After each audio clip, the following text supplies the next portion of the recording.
యూనిఫామ్లు ఇచ్చిందన్నాడు, వస్త్రం ఇచ్చిందే లేదు, కట్టిందే లేదు. సర్కారు బడుల విద్యార్థులకు ఇంకా అందని 2 జతల దుస్తులు. 2 నెలలు దాటినా తప్పని నిరీక్షణ. ఆగస్టు 15 గడువు అంటున్న సీఎం, నెల రోజులు అంటున్న సిఎస్. మరి అప్పటి స్కూళ్ళకి ఏం చేయాలి సార్? 2 నెలలు అవుతుంది పాఠశాలలు ప్రారంభమయ్యి. మీరు విద్యార్థుల విషయంలో చాలా వెనకంజలో ఉన్నది. రాష్ట్రం విద్యా వ్యవస్థలో చాలా అంటే చాలా వెనుకంజలో ఉంది. గవర్నమెంట్ పాఠశాలల బలోపేతంలో వెనుకంజలా ఉంది. గవర్నమెంట్ పాఠశాలల్లో విద్యార్థులకు సంబంధించినటువంటి విషయంలో వెనుకంజలా ఉంది. స్కాలర్షిప్ల విషయంలో వెనుకంజలా ఉంది. ఫీజు రియంబర్స్మెంట్ల విషయంలో వెనుకంజలా ఉంది. ఎడ్యుకేషన్ డిపార్ట్మెంట్లోనూ వెనుకంజలో ఉంది. దయచేసి ఎడ్యుకేషన్ మినిస్టర్గా ఎవరికైనా బాధ్యతలు అప్పగించండి. మీతోటి కాదు. ఎందుకంటే ఇప్పుడు లేదంటే ఢిల్లీలో చేసినట్టు ఇక్కడ చేయాల్సి వస్తుంది వాస్తవంగా మా సంతానం అన్నట్టు. ఎందుకంటే ఆషామాషి విషయం కాదు. ఎందుకంటే రేపటి తరం మంచిగా ఉండాలంటే విద్యా వ్యవస్థ సరిగ్గా ఉండాలి. పేద విద్యార్థులు పైసలు గతి లేక ప్రభుత్వ పాఠశాలలో మా సొంటలు ప్రభుత్వ పాఠశాలలో చదివితే కనీసం ఇప్పటి 2 నెలలు అవుతుంది సార్. గతంలో పుస్తకాల విషయంలో లేటు, ఇప్పుడు దీని విషయంలో లేటు. ఇప్పటికైనా పుస్తకాలను అందించడం లేదు. ప్రభుత్వ స్కూళ్ళలో చదువుకునేది పేద తల్లిదండ్రుల పిల్లలు. అయితే ఇక్కడ ఏంటంటే వీళ్ళు ఆల్రెడీ జూలై స్కూల్ స్టార్ట్ అవుతుందని వీళ్ళు ముందే తెలుసు.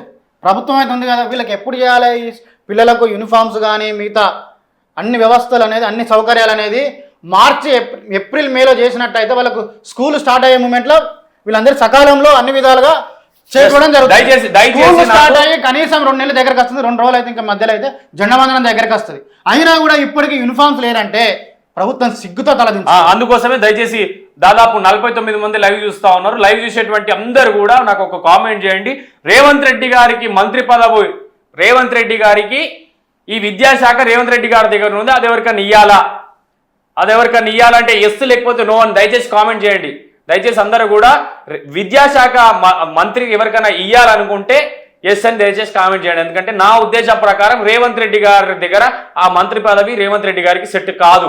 నా ఉద్దేశం ప్రకారం, మీ ఉద్దేశం ప్రకారంగా ఆయనకు సెట్ అవుతుందంటే నో అని పెట్టండి, సెట్ కాదంటే ఎస్ అని పెట్టండి. ఆయనకు సెట్ కాదు అని దయచేసి అందరూ కూడా కామెంట్ చేయండి దయచేసి ప్లీజ్. ఎందుకంటే విద్యా వ్యవస్థ సరిగ్గా ఉంటేనే కదా రేపటి నాటికి వాళ్ళు ప్రయోజకులు అయ్యేది.